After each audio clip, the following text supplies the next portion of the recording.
हाँ जी, तो आज क्या करना है, मॉनेटरी पॉलिसी कैसे लागू होती है, ठीक है। मतलब कैसे कौन कौन से टूल्स होते हैं जिनकी हेल्प से जो मॉनेटरी पॉलिसी है वो काम करती है, ठीक है। तो दो तरह के टूल्स होते हैं, क्वांटिटेटिव और क्वालिटेटिव, ठीक है। आपको हिंदी में बताती हूँ मैं, क्या है, मात्रात्मक और गुणात्मक, ठीक है। मात्रात्मक मतलब क्वांटिटेटिव, जो मात्रा से रिलेटेड होते हैं, ठीक है, यानी पैसे से रिलेटेड, ठीक है। और क्वालिटेटिव मतलब गुणात्मक, ठीक है, क्वालिटी से रिलेटेड। तो मेन पर्पस क्या होता है मनी, ये मॉनेटरी पॉलिसी का हमने पढ़ा है कि मनी सप्लाई को कंट्रोल करना, ठीक है, मुद्रा की मात्रा को कंट्रोल करना, यही होता है। हाँ जी, सबको पता है ना। मॉनेटरी पॉलिसी के थ्रू हम बेसिकली क्या करते हैं, मनी सप्लाई को कंट्रोल करते हैं कि मनी सप्लाई ना तो ज्यादा हो, अगर मनी सप्लाई ज्यादा हो जाएगी इकोनॉमी में तो क्या आ जाएगी, इन्फ्लेशन आ जाएगी, ठीक है, मुद्रास्फीति आ जाएगी। और अगर मनी सप्लाई बहुत कम है इकोनॉमी में तो क्या आ जाएगी, विस्फीति आ जाएगी, डिफ्लेशन आ जाएगी, मंदी आ जाएगी, ठीक है। तो क्या होता है, मॉनेटरी पॉलिसी के थ्रू हम क्या करते हैं, मनी सप्लाई को बैलेंस्ड कर रखते हैं, ठीक है। हाँ जी, तो इसके दो टूल्स हैं, मतलब कैसे हम कंट्रोल कर सकते हैं। पहला है क्वालिटेटिव, सॉरी क्वांटिटेटिव, पहले क्वांटिटेटिव टूल्स पढ़ेंगे, कंट्रोल्स, ठीक है, यानी मात्रात्मक साख नियंत्रण के नीति उपकरण, उपकरण मतलब टूल्स, ठीक है, कैसे हम कंट्रोल कर सकते हैं। तो क्वांटिटेटिव कौन से टूल्स होते हैं, जो कि नॉन डिस्क्रिमिनेटरी होते हैं, यानी भेद मूलक नहीं होते, मतलब कोई भी भेदभाव नहीं होता, सबके लिए एक जैसे होते हैं, ठीक है। जो टूल्स, जो एक्टिविटी सबके लिए एक जैसी हो उनको क्या कहते हैं, क्वांटिटेटिव, ठीक है, नॉन डिस्क्रिमिनेटरी, कोई भी भेदभाव नहीं हो रहा, ठीक है। हाँ जी, समझ में आ गया। क्वांटिटेटिव मतलब सबको एक जैसा ट्रीट करना, कोई भी भेदभाव नहीं करना, जो एक रूल जिसके लिए है दूसरे के लिए भी वही रूल होगा। क्लियर है। हाँ जी, क्लियर है। और क्वालिटेटिव क्या होता है, क्वालिटेटिव का मतलब है भेदभाव, डिस्क्रिमिनेटरी, मतलब जो एक के लिए जरूरी नहीं है कि कोई सेम रूल दूसरे के लिए भी हो, ठीक है। क्वालिटेटिव में क्या होता है, भेदभाव होता है, भेद मूलक होता है, ये डिस्क्रिमिनेशन होता है, लेकिन क्वांटिटेटिव में कोई डिस्क्रिमिनेशन, भेदभाव नहीं होता। क्लियर है, मीनिंग पता चल गया क्वांटिटेटिव का और क्वालिटेटिव का, मात्रात्मक और गुणात्मक का। जी क्लियर है, ओके। तो आज की जो क्लास है बहुत ही इंटरेस्टिंग होगी, बहुत सबसे इंटरेस्टिंग, मेरा फेवरेट टॉपिक है क्वालिटेटिव क्वांटिटेटिव टूल्स, बहुत बहुत इंटरेस्टिंग है, बहुत मजे आएंगे, बस ध्यान से सुनते जाना। तो नोटबुक पेन निकाल लो अपने और नोट करो जो भी मैं बता रही हूँ, जो भी मैं बोलूँ साथ साथ आपको नोट करना। निकल गए सबके पेन नोटबुक, ओके गुड। चलो, तो पहले हम करेंगे क्वांटिटेटिव, ठीक है, मात्रात्मक। एक सेकेंड, हाँ जी, दिख रही है आपको मेरी नोटबुक। देखो, क्वांटिटेटिव क्या होता है, बेसिकली ये ध्यान, ये सोच के चलना, ये चीज जो पढ़ रहे हो आप ये सोच के चलना, हमें क्या करना है, मनी सप्लाई को कंट्रोल करना है, मनी सप्लाई को बैलेंस रखना है, ठीक है, मुद्रा की मात्रा को बैलेंस रखना है, ठीक है। तो क्वांटिटेटिव में क्या आ जाता है, जो कि नॉन डिस्क्रिमिनेटरी होते हैं, यानी भेदभाव नहीं होता, ठीक है, क्लियर है। अच्छा, इसमें आता है पहला bank rate, bank rate, bank rate क्या होती है, बैंक दर, जिस रेट पे, यानी जिस रेट ऑफ इंटरेस्ट पे आरबीआई जो है, केंद्रीय बैंक जो है, वो कमर्शियल बैंक्स को क्या देता है, लोन देता है, ठीक है। बैंक रेट क्या होती है, जिस रेट पे आरबीआई कमर्शियल बैंक्स को लोन देता है वो क्या कहलाती है, हमारी बैंक रेट, ठीक है। अब बैंक रेट के थ्रू हम मनी सप्लाई को कैसे चेंज कर सकते हैं, मतलब कैसे बैलेंस कर सकते हैं। अब ये देखो कि कैसी बैंक रेट क्या रखेगा। अब मान लो क्या होगा, बैंक रेट अगर ज्यादा है, मान लो 10% होगी आपकी बैंक रेट, कि 10% रेट ऑफ इंटरेस्ट देना पड़ेगा कमर्शियल बैंक्स को अगर वो आरबीआई से लोन लेती है तो। ठीक है, इसका मतलब यही हुआ कि 10% क्या देना पड़ेगा, ब्याज देना पड़ेगा उसको। ठीक है, अच्छा अब मान लो ये रेट चल रही है और आरबीआई ने ये बैंक रेट 10 से बढ़ा के 20% कर दी, तो इसका मतलब क्या हो गया, इसका मतलब क्या हो गया, इसका मतलब ये हुआ कि अब क्या है, कमर्शियल बैंक्स को क्या करना पड़ेगा, ज्यादा ब्याज भरना पड़ेगा, रेट ऑफ इंटरेस्ट ज्यादा देना पड़ेगा। यही हुआ इसका मतलब, हाँ जी यही हुआ। तो जब क्या है, ब्याज ज्यादा देना पड़ता है, रेट ऑफ इंटरेस्ट ज्यादा देना पड़ता है, तो क्या होता है, बैंक जो है कम लोन लेना शुरू कर देंगे क्योंकि उनको ज्यादा रेट ऑफ इंटरेस्ट पे करना पड़ेगा। ठीक है, ज्यादा रेट ऑफ इंटरेस्ट पे करना पड़ेगा और उनसे कम पैसा बचेगा। क्लियर है ये बात, एक केस समझ में आ गया। तो क्या होता है, जब इन्फ्लेशन होता है, इन्फ्लेशन यानी क्या होती है, मंदी सॉरी तेजी होती है, तेजी होती है, तो क्या करेगा बैंक, आरबीआई जो है, आरबीआई बैंक रेट को बढ़ा देगा। ठीक है, बैंक रेट को बढ़ा देगा ताकि क्या होगा, वो ज्यादा लोन ना ले पाए कमर्शियल बैंक्स। ठीक है, कमर्शियल बैंक्स लोन नहीं ले पाएंगे तो क्या होगा, आगे लोगों को, पब्लिक को वो लोन कम देंगे। हाँ जी, पब्लिक को लोन कम दे पाएंगे क्योंकि कमर्शियल बैंक्स के पास खुद ही पैसा नहीं है। समझ रहे हो जो मैं कह रही हूँ, तो कमर्शियल बैंक लोन नहीं दे पाएंगे, कमर्शियल बैंक्स आगे पब्लिक को, लोगों को लोन नहीं दे पाएंगे, क्या हुआ, लोगों के पास पैसा नहीं आया, लोगों के पास पैसा नहीं है मतलब इकोनॉमी में पैसे की कमी आ गई, मनी सप्लाई कम हो गई ना। हाँ जी, तो अगर इन्फ्लेशन है, तेजी है, तो हमें क्या करना है, मनी सप्लाई को कम करना है, मनी सप्लाई को कम करना था। ठीक है, तो क्या किया, तेजी को ठीक करने के लिए, इन्फ्लेशन को कम करने के लिए, यानी मनी सप्लाई कम करने के लिए आरबीआई ने क्या किया, बैंक रेट को बढ़ा दिया। ठीक है, तो इसमें क्या करना है, पहला क्वांटिटेटिव टूल है आपके पास बैंक रेट। तो क्या करेगा आरबीआई, अगर इन्फ्लेशन चल रहा है तो क्या करेगा, बैंक रेट को बढ़ा देगा ताकि ज्यादा रेट ऑफ इंटरेस्ट पे करना पड़े कमर्शियल बैंक्स को। ठीक है, तो क्या करेगा, बैंक रेट बढ़ा देगा, इससे क्या होगा, मनी सप्लाई कम हो जाएगी। ठीक है, समझ में आ गया कैसे मनी सप्लाई कम हुई, सबको क्लियर है। देखो क्या होगा, जब तेजी है, बैंक रेट पता है ना सबको क्या होता है, बैंक रेट होती है वो रेट जिस रेट पे आरबीआई जो है, केंद्रीय बैंक जो है, कमर्शियल बैंक्स को, कमर्शियल बैंक्स कौन से हो गए, जैसे एसबीआई हो गया हमारा, पीएनबी हो गया, ठीक है, कैनरा बैंक हो गया, बैंक ऑफ इंडिया हो गया। ठीक है, ये छोटे छोटे बैंक है, स्टेट बैंक्स को कहते हैं कमर्शियल बैंक। जब छोटे बैंक्स आरबीआई से लोन लेते हैं जिस रेट पे, जिस दर पे, उसको कहते हैं bank rate.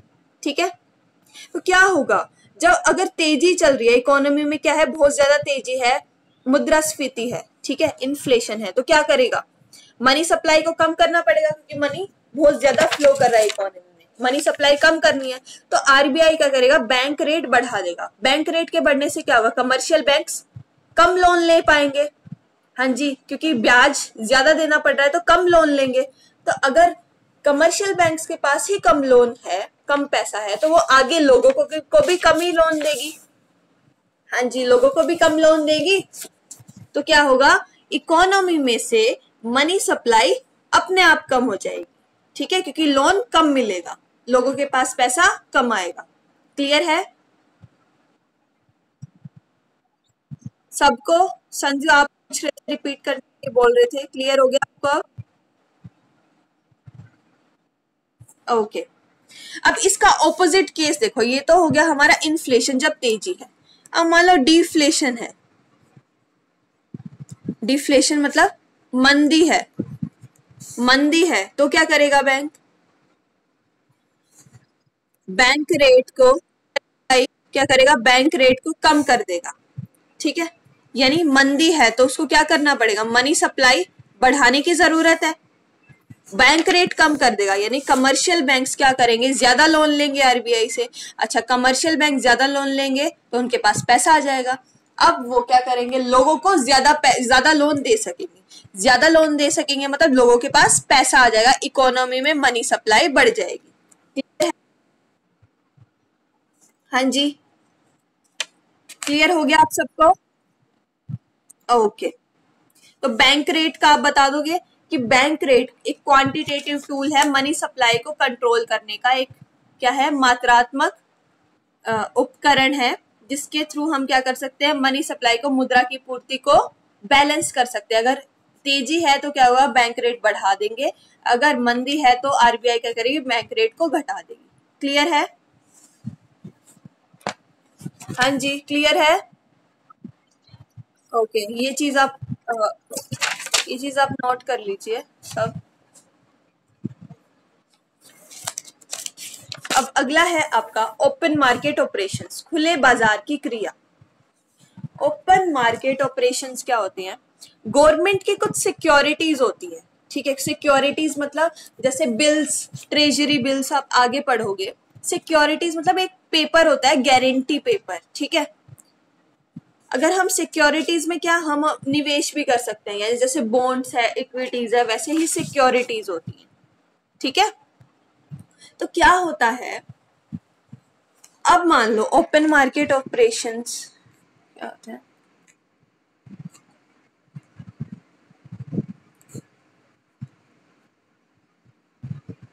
Open market operations में क्या होगा, खुले बाजार की क्रिया। इसमें क्या होता है, सिक्योरिटीज को खरीदते बेचते हैं ओपन मार्केट में। सिक्योरिटीज मतलब एक गारंटी पेपर होता है, ठीक है, एक टाइप का पेपर होता है, गवर्नमेंट की मोहर लगी होती है उसमें। सिक्योरिटीज को खरीदते बेचते हैं, ठीक है। अब देखो, अगर क्या करना है, मनी सप्लाई को बढ़ाना है, मनी सप्लाई को बढ़ाना है तो क्या करेगा, क्या करेंगे, अगर मनी सप्लाई को बढ़ाना है तो आरबीआई क्या करेगी, यानी पैसा बढ़ाना है इकोनॉमी में, तो क्या करेगी आरबीआई, जो सिक्योरिटीज है, सिक्योरिटीज पब्लिक से खरीद लेगी, लोगों के पास जो सिक्योरिटीज है वो खरीद लेगी। अब खरीदेगी तो उसके बदले में पैसा देगी। हाँ जी, आरबीआई उसके बदले में पैसा देगी, ठीक है।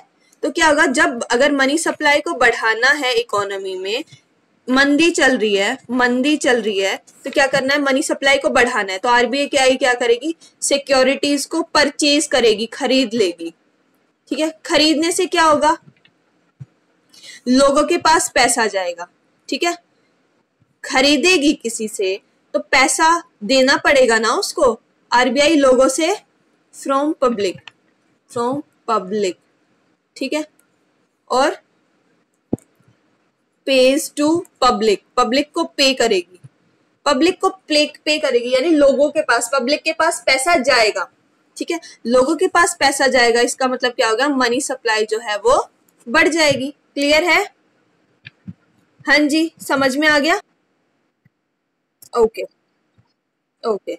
फिर क्या है, दूसरी है, अगर मान लो तेजी है, इन्फ्लेशन है, तो क्या करना पड़ेगा, मनी सप्लाई को कम करना पड़ेगा। हाँ जी, मनी सप्लाई को कम करना पड़ेगा, तो आरबीआई क्या करेगी, आरबीआई सिक्योरिटीज को सेल करेगी, सिक्योरिटीज को बेचेगी, securities sale to public, public को बेच देगी। अब पब्लिक को बेचेगी यानी पब्लिक पे करेगा, पे, पब्लिक पेज टू आरबीआई, तो क्या हुआ, पब्लिक जो है अपना पैसा आरबीआई को देगा सिक्योरिटीज के बदले, ठीक है। तो क्या हुआ, पब्लिक के पास पैसा कम हो गया, तो मनी सप्लाई क्या हो गई, कम हो गई। क्लियर है?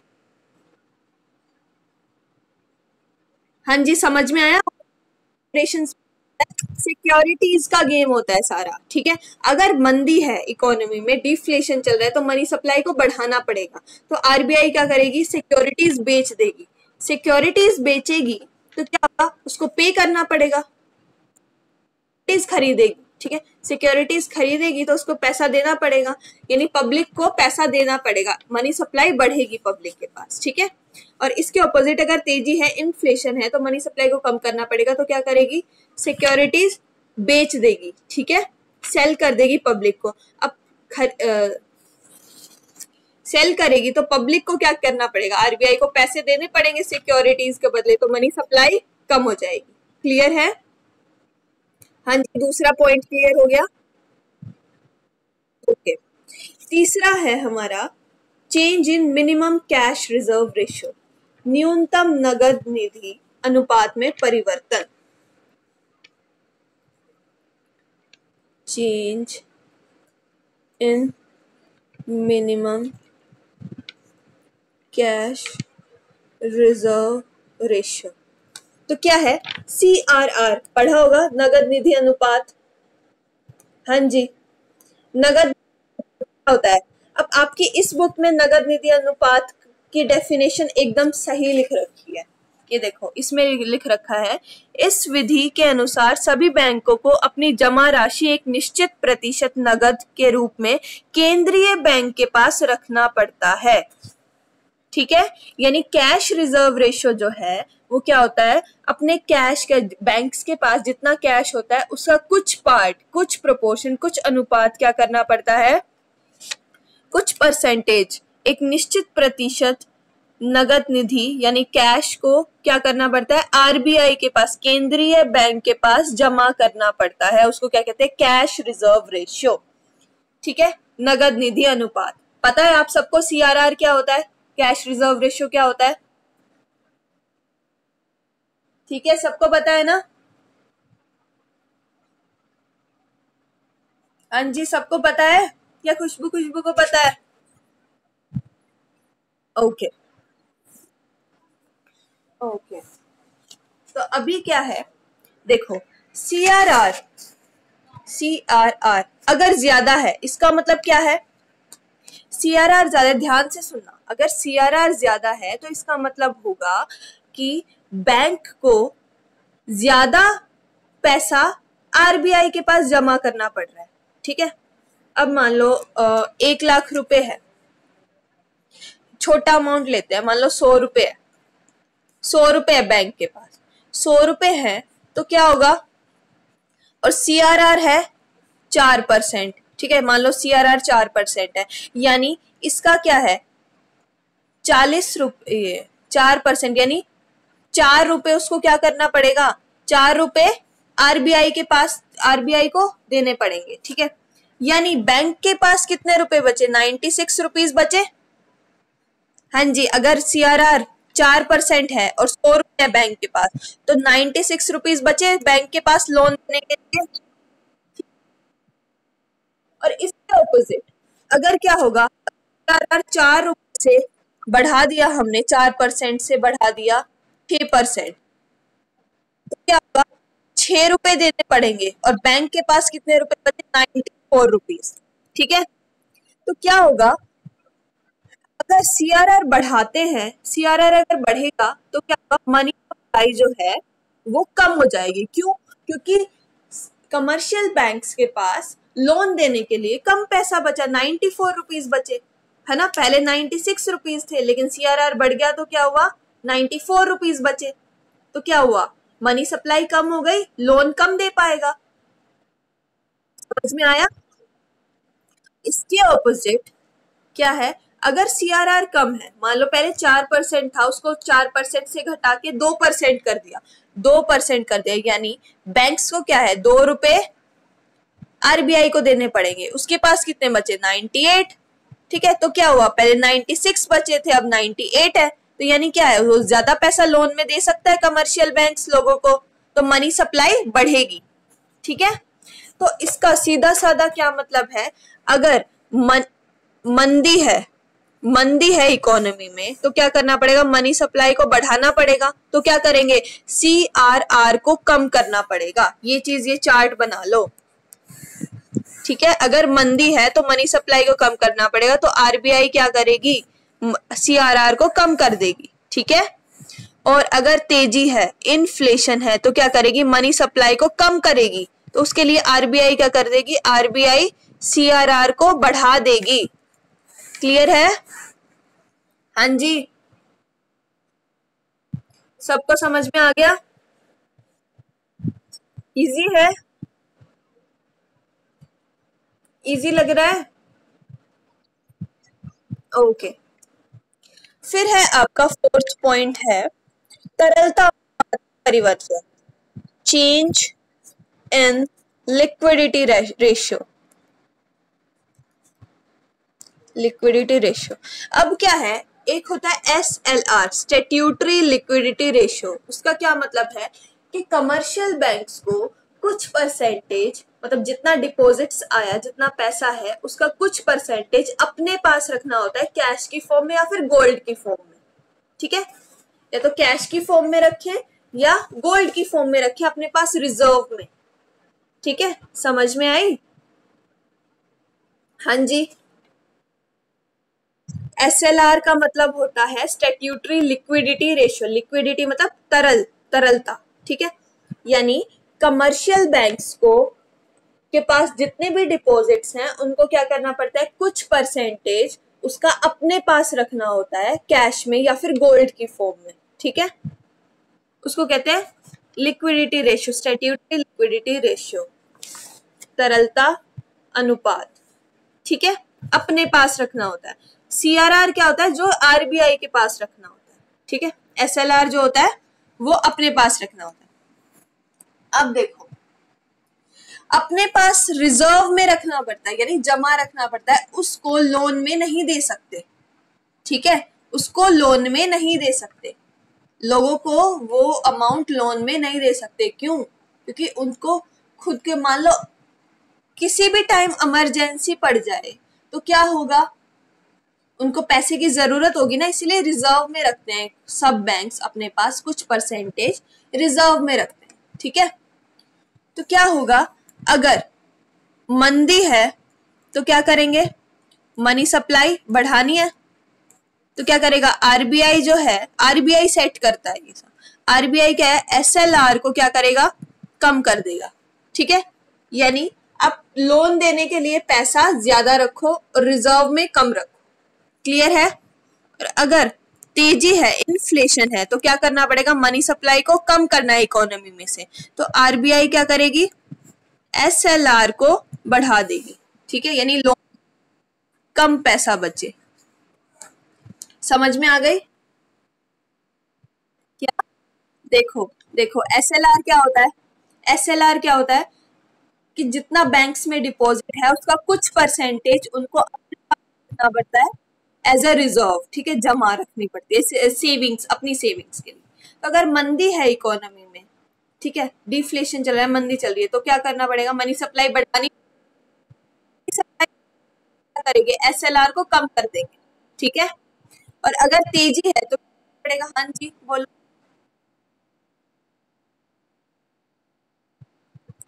हाँ, बैंक अपने पास रखता है, CRR में RBI के पास रखता है, SLR में अपने पास रखता है। ठीक है, तो तेजी में क्या होगा, मनी सप्लाई को कम करना पड़ेगा, तो RBI क्या करेगी, SLR को बढ़ा देगी। ठीक है, तो लोन देने के लिए कम पैसा बचेगा बैंक्स के पास। समझ में आ गया? चारों क्वांटिटेटिव टूल्स समझ में आ गए आपको? तो अब चलते हैं क्वालिटेटिव टूल्स पे, गुणात्मक। ठीक है, ओके, मैं कर दूंगी। क्वालिटेटिव,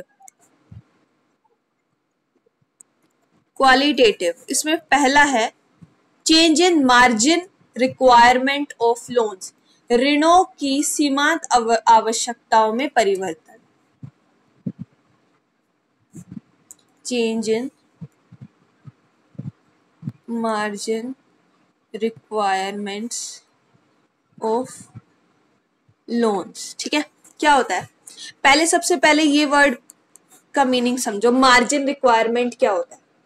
अब ये क्या है, ये जो टूल्स हम पढ़ रहे हैं ना, क्वालिटेटिव टूल्स, ठीक है, गुणात्मक, ये क्या है, सबके लिए एक जैसे नहीं होते, किसी किसी पे लागू करते हैं हम। ठीक है, जो RBI है किसी किसी पे लागू करेगी अपनी मर्जी से। ठीक है, अपने आप चूज करेगी। इसमें आपका लिख रखा है सेलेक्टिव क्रेडिट कंट्रोल। ठीक है, ये देखो, सेलेक्टिव यानी चयनात्मक, चयन करेगी। RBI किसी के ऊपर लगा सकती है ये टूल्स। ठीक है, सबके ऊपर नहीं लगाती है। मार्जिन रिक्वायरमेंट क्या होती है, सीमांत आवश्यकता। अब देखो, क्या होता है, हम बैंक से लोन लेते हैं, ठीक है, ये बैंक है, ये कोई पर्सन है, ठीक है, ये कोई पर्सन है, इस पर्सन को बैंक से लोन लेना है, ठीक है, तो वो क्या करेगा, इसको कुछ ना कुछ गिरवी रखना पड़ेगा। हाँ जी, लोन लेने के लिए कुछ ना कुछ गिरवी रखना पड़ता है, वरना लोन नहीं मिलता, ठीक है, सबको पता है ये बात। तो इसने क्या किया, 1 लाख रुपए का, 1 लाख रुपए का कुछ सिक्योरिटी अपनी गिरवी रख दी, कोई प्रॉपर्टी के पेपर या फिर कुछ भी, 1 लाख रुपए का गिरवी रख दिया। और ये बात ध्यान रखना, जो बैंक्स होते हैं, बैंक के पास 1 लाख रुपए की चीज गिरवी रख दी इस पर्सन ने, लेकिन कभी भी बैंक्स जो है उसको पूरी 1 लाख रुपए का लोन नहीं देगा इसके बदले। अगर वो उसने 1 लाख रुपए की चीज गिरवी रखी तो 1 लाख से कम का लोन उसको मिलेगा, ठीक है, समझ में आई? क्या कह रहे, देखो मान लो किसी किसी पर्सन को, ये पर्सन है, ठीक है, इसको क्या करना है, बैंक से लोन लेना है। तो बैंक से लोन जब लेते हैं तो क्या करना पड़ता है, गिरवी रखना पड़ता है कुछ ना कुछ। अब गिरवी रखना होता है तो क्या करेगा, मान लो उसने 1 लाख रुपए की कोई भी प्रॉपर्टी उसने गिरवी रख दी बैंक के पास, तो बैंक कभी भी 1 लाख के जितना लोन नहीं देगा, इससे कम ही लोन देगा, जितने की गिरवी रखी है कोई चीज उससे कम का ही लोन देगा, ठीक है, ये बात ध्यान रखना। अब मान लो उसने क्या किया, बैंक ने क्या कर दिया, 80,000 का उसको लोन दे दिया, 1 लाख की उसने गिरवी रखी और बैंक ने क्या किया, उसके पास उसको 80,000 का क्या दे दिया, लोन दे दिया। तो मार्जिन रिक्वायरमेंट क्या होता है, जितने की उसने क्या रखा, गिरवी रखी, माइनस जितना उसको लोन मिला, ठीक है, ये क्या हो गया, 20,000, 20,000 बचे, तो ये क्या हो गया, मार्जिन रिक्वायरमेंट, ठीक है, आपका क्या हो गया, सीमांत आवश्यकता। क्लियर है? हाँ जी, समझ में आ गया, मार्जिन रिक्वायरमेंट।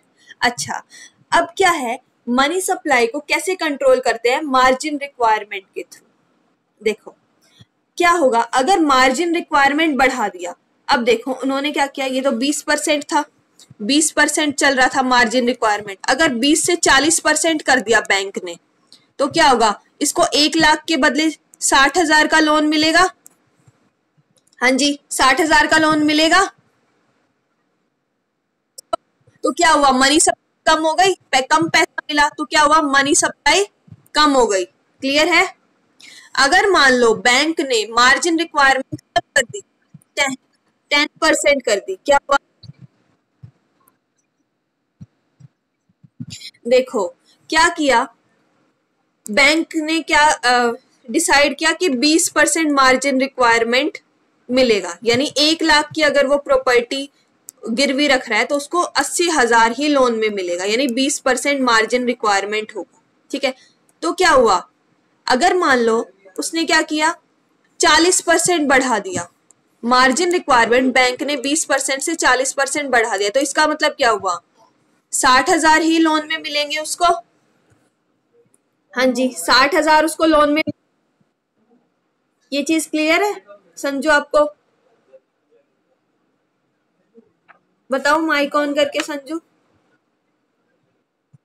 ठीक है, 60,000 उसको देंगे, तो इसका मतलब क्या हुआ, उसको कम पैसे मिले, पहले 80,000 मिल रहे थे, अब 60,000 मिल रहे हैं, कम पैसे मिले, तो क्या हुआ, मनी सप्लाई इकोनॉमी में कम हो गई, ठीक है। मार्जिन रिक्वायरमेंट 20% से जब 40% बढ़ाया तो क्या हुआ, मनी सप्लाई कम हो गई, देख लिया हमने। अब इसका ऑपोजिट केस देखो, मान लो मार्जिन रिक्वायरमेंट 10% कर दिया, 20 से 10% कर दिया, तो क्या हुआ, 90,000 उसको लोन में मिलेंगे। हाँ जी, 90,000 मिलेंगे लोन में, तो क्या हुआ, ज्यादा पैसा आ गया, तो क्या हुआ, मनी सप्लाई बढ़ गई। क्लियर है? मनी सप्लाई बढ़ जाएगी। तो अब देखो अपना यही वाला कॉन्सेप्ट देखो, अगर इन्फ्लेशन है, तेजी है, तो क्या होगा, मनी सप्लाई को आरबीआई कम करेगी, तो क्या होगा, मनी सप्लाई कम करेगी तो मार्जिन रिक्वायरमेंट बढ़ा देगी, ठीक है। अगर डिफ्लेशन है, मंदी है, तो क्या करेगी, मनी सप्लाई को बढ़ाएगी, इससे क्या करेगी, MR मार्जिनल रिक्वायरमेंट क्या करेगी, कम करेगी।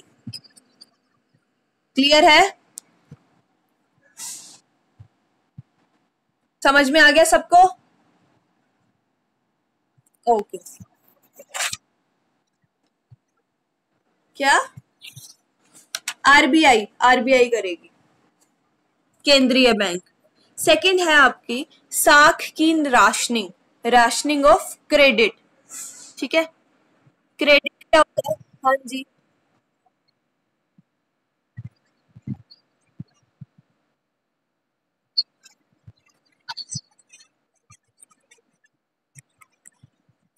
क्योंकि एज ए, अब कोई रीपे ना करे लोन, तो बैंक्स का तो लॉस हो जाएगा ना। कोई पर्सन है वो अपना लोन रीपे ना करे बैंक को, और वो फ्रॉड करके भाग जाए, तो उसके पास सिक्योरिटी तो रहेगी ना। इसलिए वो अपनी सिक्योरिटी के लिए जितना गिरवी रखता है उससे कम ही लोन देता है हमेशा। ठीक है, आपका rationing, rationing of credit, rationing of credit. इसका पहले मीनिंग समझो क्या होता है, राशनिंग का क्या मतलब होता है। राशनिंग का मतलब है लिमिट लगाना किसी भी चीज पे। ठीक है, किसी भी चीज पे लिमिट लगाना, सीमा लगाना। ठीक है, समझ में आ गया?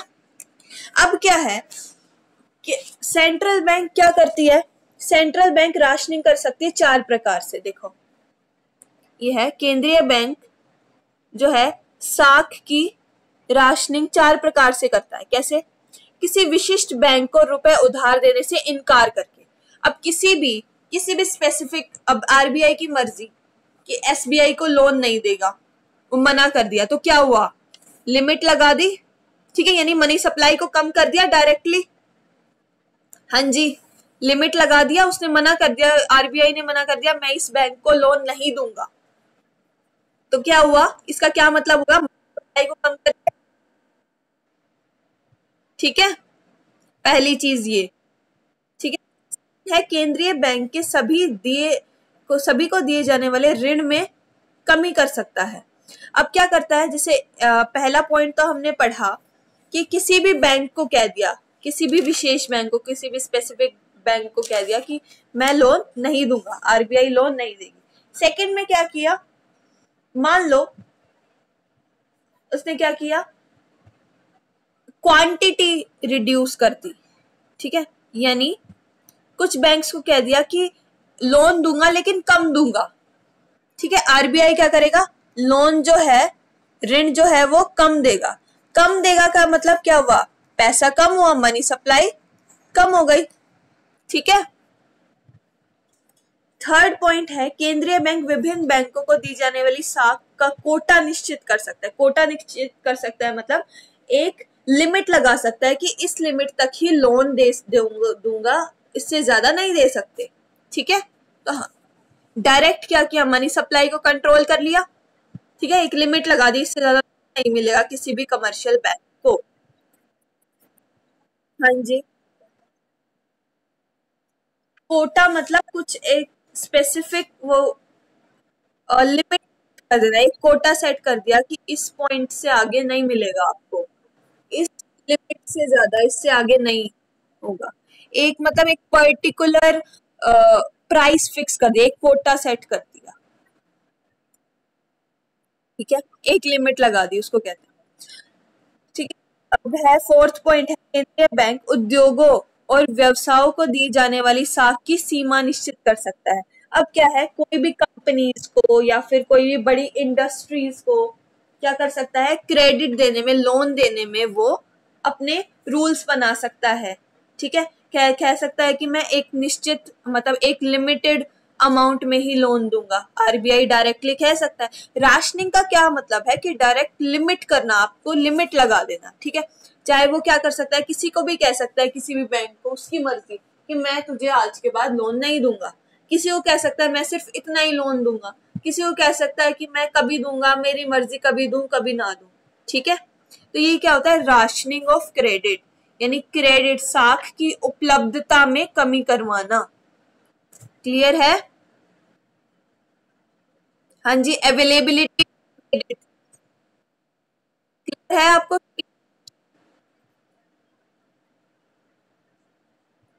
थर्ड पॉइंट है डायरेक्ट एक्शन, प्रत्यक्ष कार्यवाही। डायरेक्ट एक्शन क्या होता है? डायरेक्टली बोल देना कि ऋण नहीं मिलेगा, लोन नहीं मिलेगा, ठीक है। ये तो क्या है, ये तो उसने क्या लगाया, बैन लगाया है, लिमिट लगाई है राशनिंग में। डायरेक्ट एक्शन क्या होता है? सीधी कार्यवाही कर दिया कि इसको लोन नहीं मिलेगा, तो डायरेक्ट क्या किया, प्रतिबंध लगा दिया, ठीक है, कि बैंक्स को लोन नहीं मिलेगा आरबीआई से। तो तीन आपके क्या हो गए, ये तीनों गुणात्मक उपकरण हो गए, ठीक है, क्वालिटेटिव टूल्स हो गए। समझ में आ गया? क्वालिटेटिव टूल्स जैसे नहीं होगा। क्या कह रहे हो?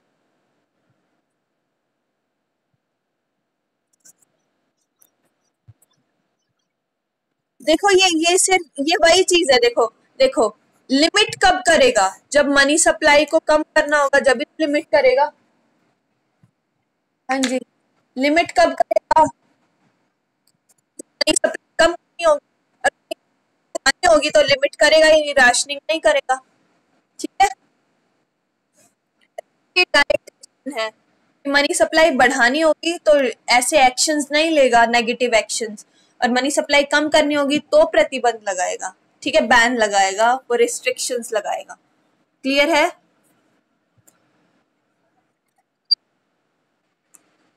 सबको समझ में आ गया? हाँ जी, क्लियर है, सबको क्लियर है? क्वांटिटेटिव क्वालिटेटिव, ओके, चलो इतना ही करेंगे आज, आगे कल करते हैं, ठीक है। ओके।